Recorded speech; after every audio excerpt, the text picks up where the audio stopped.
Hello, अभी हम कुपवारा में हैं और मेरे साथ मेरी टीम है।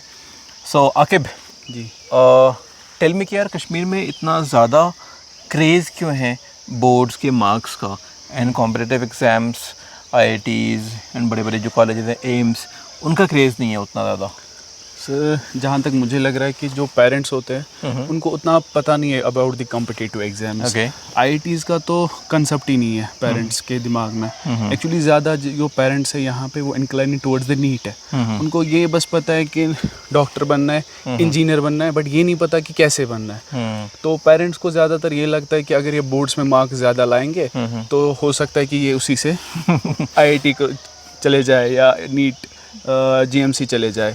तो वो सब चीज़ें यहाँ पे रहती हैं। एंड सेकंड ये रहता है कि जो नेबर्स या रिलेटिव्स वो सब चीज़ें भी रहते हैं कि दिखाना होता है कि मेरे बेटे मेरी बेटी ने ये सब किया, तो वो एक रीज़न रहता और है। Gold coin. और गोल्ड कॉइन, हाँ, वो तो जब रिजल्ट्स आ जाते हैं फिर गोल्ड शेयर हो जाते। हाँ। तो ननिहाल वाले लाते, कॉइन्स लाते, रिंग्स लाते, तो वो सब चीज़ें इस यार मैंने वजह से। आईआईटी भी क्रैक कर लिया लेकिन मेरे को आज तक किसी ने गोल्ड कॉइन नहीं दिया है। सर यहाँ पे तो जब भी 10th का रिजल्ट आता है उसके बाद ही गोल्ड मैं एक काम करता हूँ, 10th का एग्ज़ाम फिर से देता हूँ यहाँ पे कश्मीर में, ताकि आपको भी गोल्ड कॉइन मिले।